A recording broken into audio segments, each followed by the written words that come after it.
사업자에 대해서 좀 말씀을 드리려고 하는데요.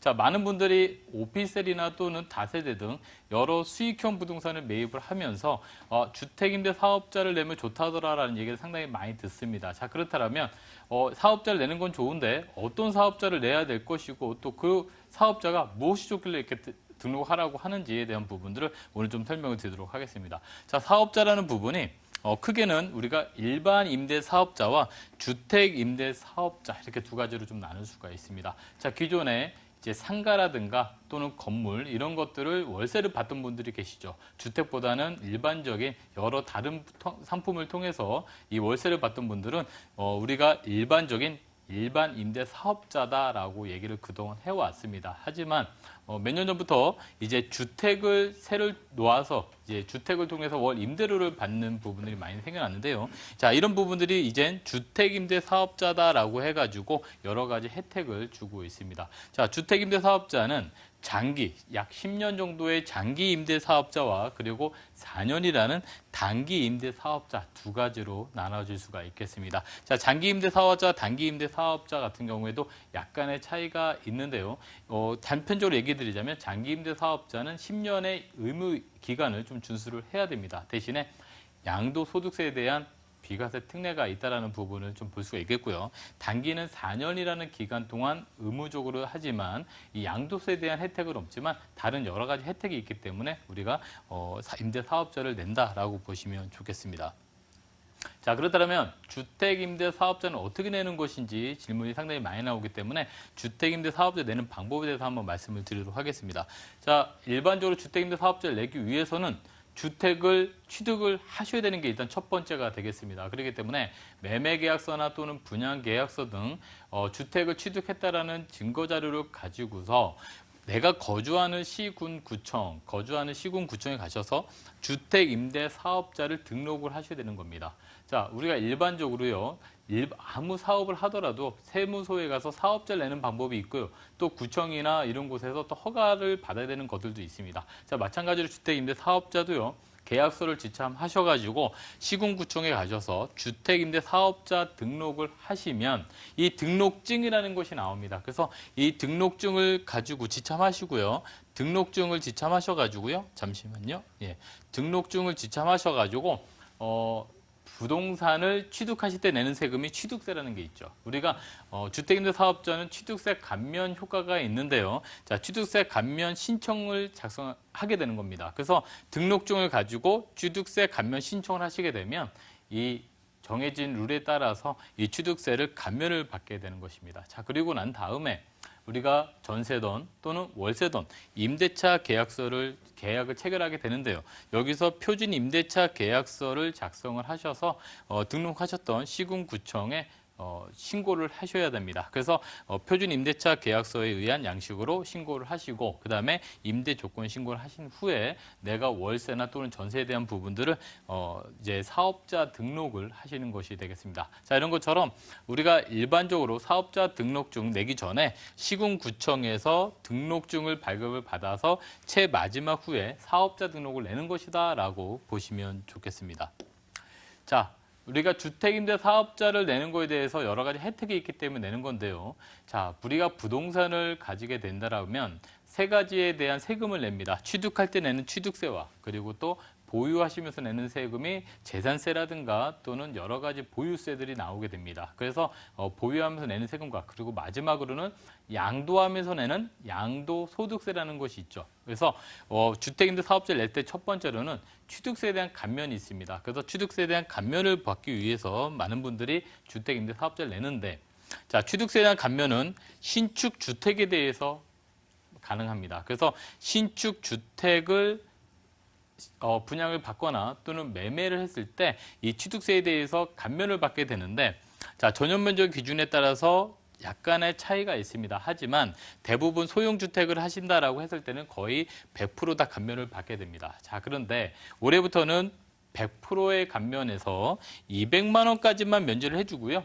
200만 원 이상이 되는 거에 대해서는 85%를 감면받으시고 15%는 과세된다는 점이 차이가 나겠습니다. 즉 주거용 오피스텔을 만약에 매입하신다면 주거용 오피스텔은 취득세가 4.6%입니다. 그렇기 때문에 주택보다 훨씬 더 많은 금액이 나오는데 주택임대사업자를 내시게 된다면 이 취득세도 감면을 받을 수 있다는 것이 주택임대사업자의 팁이다라고 보시면 되겠습니다. 자, 두 번째는 재산세가 되겠는데요.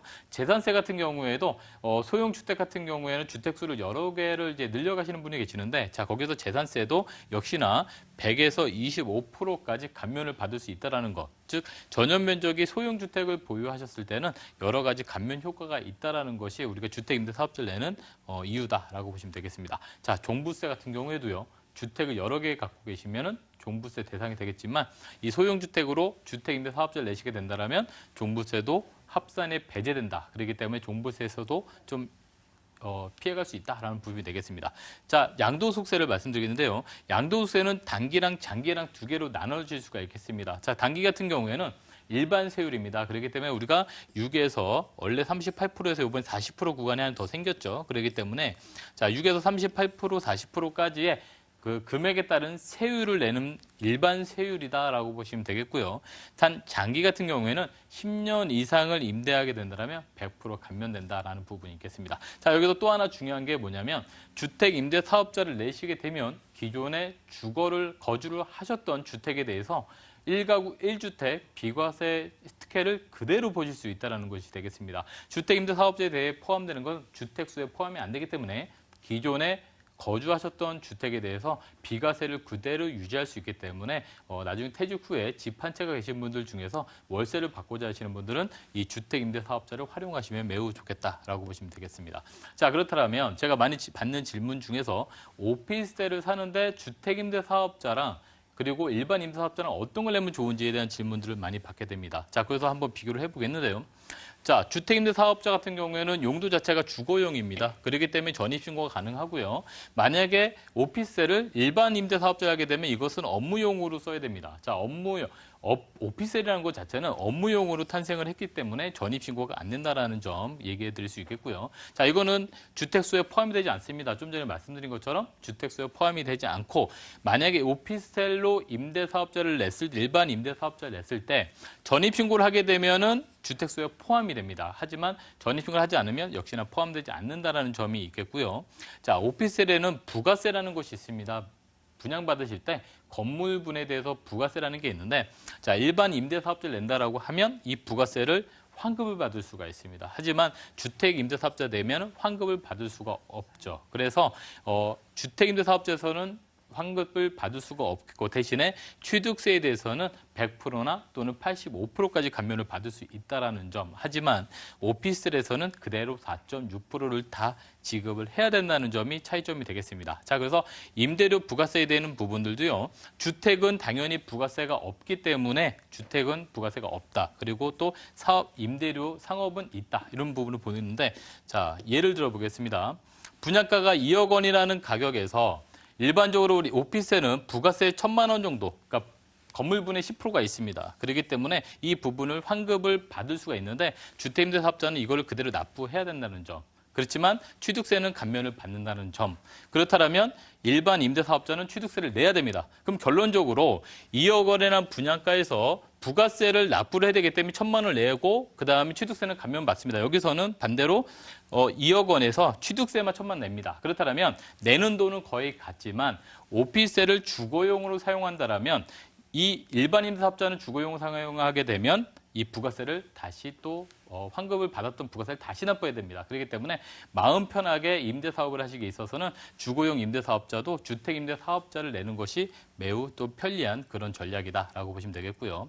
자, 마지막으로 주택임대소득세에 대한 부분을 말씀을 드리겠는데요. 자, 주택임대소득세에 대해서는 1가구 1주택자는 제한이 없습니다. 하지만 1가구 2주택자는 2천만 원 이하냐 이상이냐 따라서 이 비과세가 되는 부분과 또는 과세가 되는 부분을 좀 더 말씀을 나눌 필요가 있겠습니다. 그러면서 2019년부터는 이제 2천만 원 이하도 세금이 나온다는 점을 한번 보시게 되고요. 3주택 이상 된다면 전세도 간주 임대료에 포함이 되기 때문에 월세를 받는 것뿐만 아니라 전세를 준 것도 간주 임대료로 계산해서 이 과세가 된다는 점이 일반 임대주택, 임대소득세에 대한 부분이 되겠습니다. 네. 전반적으로 임대를 해서 수익을 내는 데 있어서 어떻게 또 세금들이 책정이 되는지를 체크해 보셔야 수익률 계산도 쉬우니까요. 잘 참고해 보시기 바라겠습니다.